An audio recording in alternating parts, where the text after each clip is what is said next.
নমস্কাৰ বন্ধুসকল, মই অৰ্পিত শইকীয়া আৰু মই বৰ্তমান যোৰহাটৰ চাৰিঘৰীয়াত আছোঁ। গতিকে চাৰিঘৰীয়াৰ এজন খুৰাক মই আমাৰ যিটো ইণ্ডাছ ৰিভাৰ আই কফি প্ৰডাক্টটো খাবৰ কাৰণে দিছিলোঁ আৰু এই কফিটো দিছিলে তন্ময় ছাৰে তেখেতক খাবৰ কাৰণে দিছিলে। গতিকে দাদা, আপুনি আমাৰ আই কফিটো খাই কেনেকুৱা ৰিজাল্ট পালে বা কিমান ভাল পাইছে? বহুত ভাল পাইছোঁ। এতিয়া মোৰ আগতকৈ মানে দুৰ্বলটো পেচাবটো অলপ গনাই হয় মোৰ আগত। এতিয়া মই পেচাবটো বহুত নৰ্মেললৈ আহিছে। তাৰমানে এইকাৰণে চুগাৰটো আগত যিমান হৈছিলে, আগতে কিমান আছিলে? আমাৰ 290 আছিলে, 290। 290ৰ পৰা মই এবাৰ জুখিলোঁ 199 পালোঁ। তাৰপিছত তাৰ পাছত আকৌ এসপ্তাহমান পাছত জুখিলোঁ 187 পালোঁ। সেইকাৰণে আগতকৈ মই বহুত ভাল পাইছোঁ আৰু নিজৰ মানে গাটো জোৰ লগা যেন পাওঁ। খোৱা বোৱাটো ভাল হৈছে আৰু আপোনাৰ টোপনিটো ভাল মোৰ।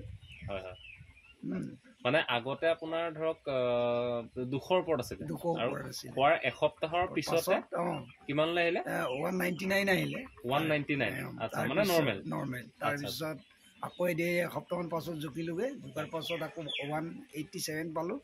তাৰপিছত মোৰ এতিয়া এনাৰ্জিটো অলপ ভাল যেন লাগিছে। মানে পেচাবটো মোৰ অলপ গনাই হয়, কিন্তু পেচাবটো মোৰ ইমান অলপ নৰ্মেল হৈছে এতিয়া মানে।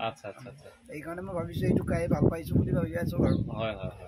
ঠিক আছে। চ' আপোনালোকে দেখিছে, চ' কফিটো খাই যথেষ্ট ভাল পাইছে আৰু এইটো ব্লেক কফি হয়, ইণ্ডাছ ৰিভাৰ। দুটা আছে, এটা ক্ৰীম আৰু এটা ব্লেক। চ' ব্লেকটো যিজন ব্যক্তি ডায়েবেটিছ হৈ আছে তেওঁক আমি দিওঁ। চ' তেখেতে এসপ্তাহৰ ভিতৰত ৰিজাল্ট পাইছে। গতিকে যিসকল ডায়েবেটিছ ৰোগী আছে তেওঁলোকক অনুগ্ৰহ কৰিছোঁ যাতে এই কফিটো তেওঁলোকে ইমিডিয়েট অৰ্ডাৰ কৰে আৰু তেওঁলোকে যাতে কফিটো খাই ভাল ৰিজাল্ট পায়। ধন্যবাদ।